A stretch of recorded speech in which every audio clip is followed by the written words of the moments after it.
El amanecer sobre el lago era cálido y sereno. El cielo se teñía de suaves tonalidades rosadas y doradas. Una brisa apenas perceptible mecía la superficie del agua. El anciano pescador Diego, como era su costumbre, salió de su modesta cabaña de madera antes de que el sol despuntara. Sus pasos eran pausados, pero firmes. Había recorrido ese sendero durante décadas, y cada piedra, cada raíz bajo sus pies, le resultaba tan familiar como las líneas de sus propias manos.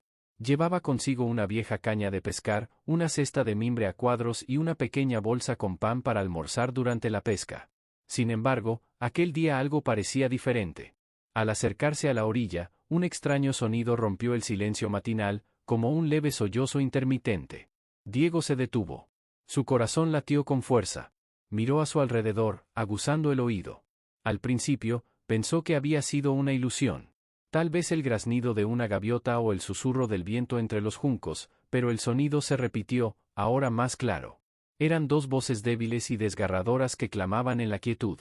El pescador dejó caer la cesta y se apresuró hacia los juncos de donde provenía el llanto. Sus manos curtidas apartaron la densa vegetación hasta que divisó una cesta, una simple cesta de mimbre repleta de telas. Dentro, envueltos en finas mantas, había dos pequeños bebés. Uno dormía, con los puños apretados, el otro lloraba, su diminuto rostro enrojecido por el esfuerzo. Diego se quedó inmóvil. No sabía qué hacer. Jamás en su vida había sostenido a un bebé, mucho menos a dos. Con cuidado, se arrodilló y tocó el borde de la cesta con suavidad.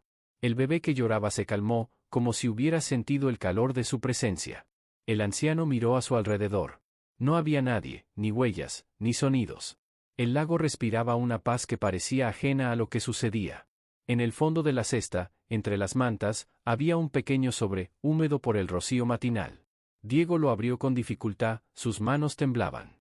En un papel amarillento, escrito con una caligrafía vacilante, se leía: si encontró esta carta, el destino lo ha elegido. No podemos explicarlo todo ahora. Solo le pedimos que cuide de ellos. Regresaremos cuando sea el momento. Bajo la carta, reposaba un medallón dorado de forma circular, finamente elaborado.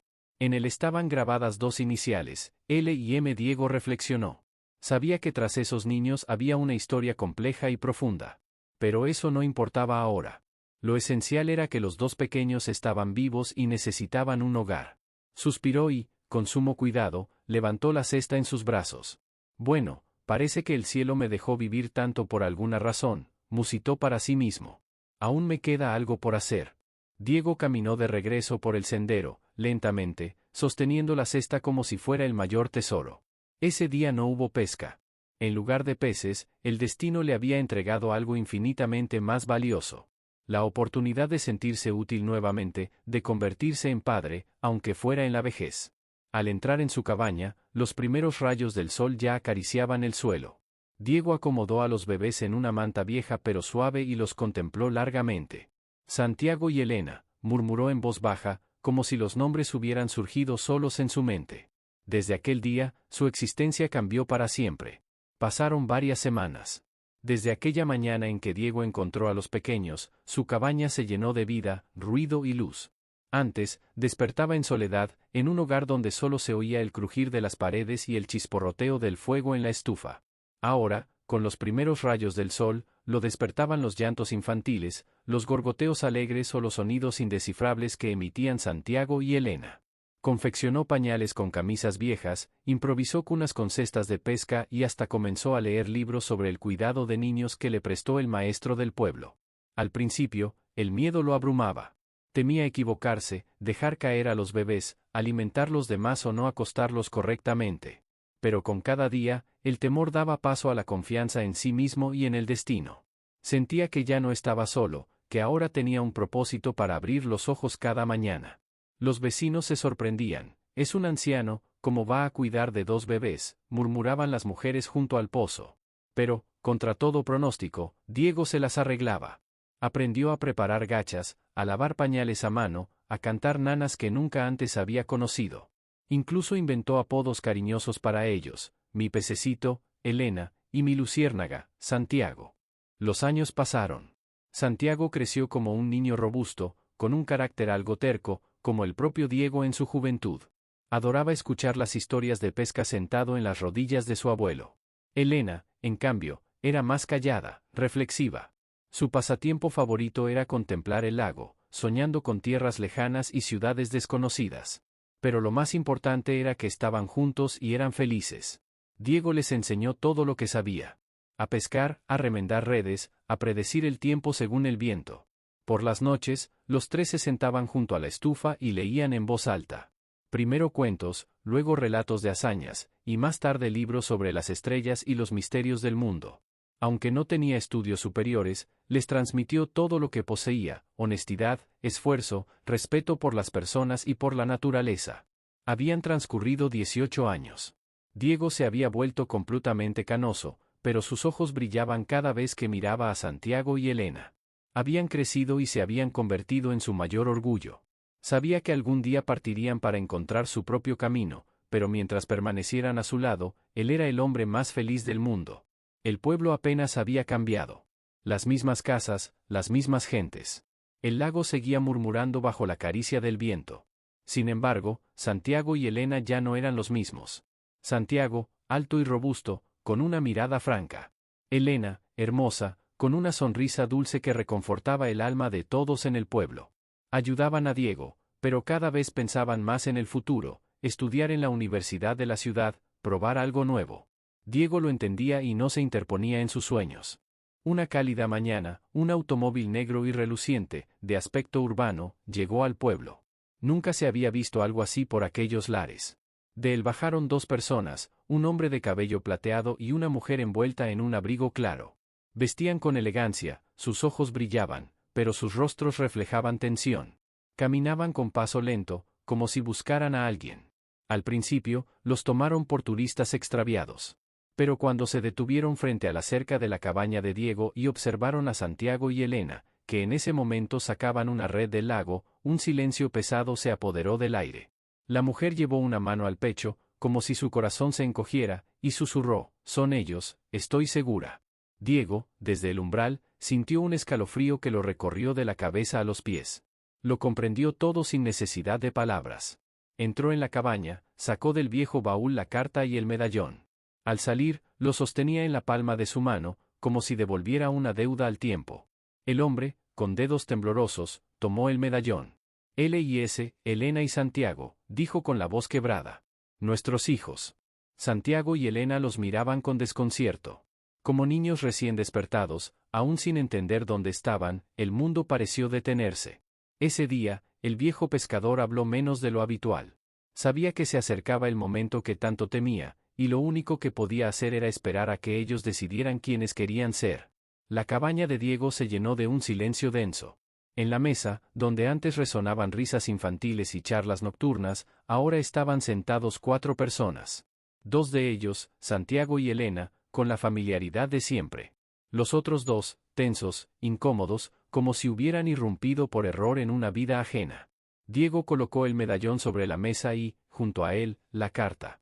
Miró fijamente a la mujer y al hombre, como queriendo descifrar si realmente eran los padres que habían dejado a aquellos bebés en la orilla del lago.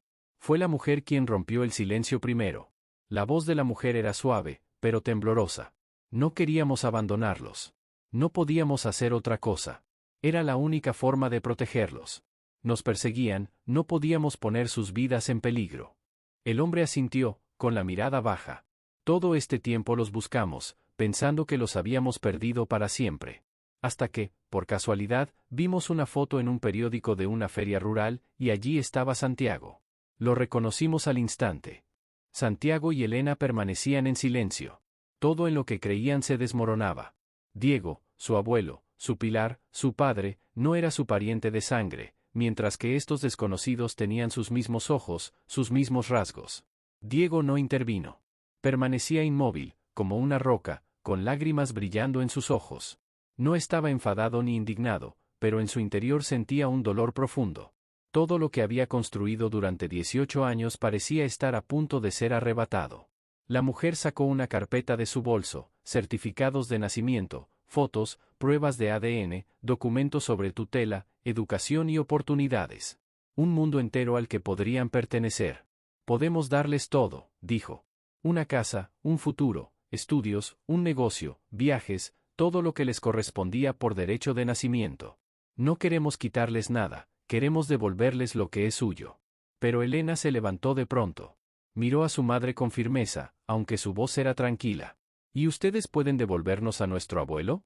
Sus manos cuando tenía fiebre, sus cuentos, su pan con mermelada de frambuesa por las mañanas. Su mirada cuando nos decía, estoy orgulloso de ustedes. Santiago se acercó a Diego y puso una mano sobre su hombro. Quizá ustedes nos dieron la vida, pero él nos dio un corazón. Los días siguientes estuvieron llenos de incertidumbre.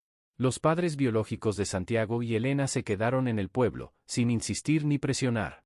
Comprendieron que no todo se podía comprar. Caminaban con los jóvenes, compartían historias, mostraban fotos de su infancia, hablaban de la familia, de sus raíces, de cuánto los habían extrañado. Santiago y Elena comenzaron a entender. Ahora tenían dos mundos, uno ruidoso, lleno de riquezas y promesas, el otro, sencillo pero auténtico, con el aroma del rocío matinal y la voz de Diego junto a la estufa. Una noche, Diego no podía dormir. Sentado en el porche, contemplaba el lago. Santiago y Elena se acercaron. Guardaron silencio por un largo rato, hasta que Elena susurró, «Hemos hablado». Santiago asintió. «Queremos conocer nuestras raíces, saber quiénes somos, pero no nos iremos. No te dejaremos». Diego no respondió de inmediato, solo cerró los ojos y suspiró profundamente. «Mis pequeños, no los retengo. Ya recibí más de lo que merecía. Ustedes me dieron una nueva vida. Pero estoy agradecido porque han elegido quedarse». Una semana después, los padres biológicos partieron, pero no desaparecieron. Se convirtieron en parte de la vida de Santiago y Elena, como parientes lejanos con los que ahora mantenían una relación afectuosa. Llamaban, escribían, enviaban libros, los invitaban a visitarlos. Pero el verdadero hogar de Santiago y Elena siempre sería aquella vieja cabaña junto al lago.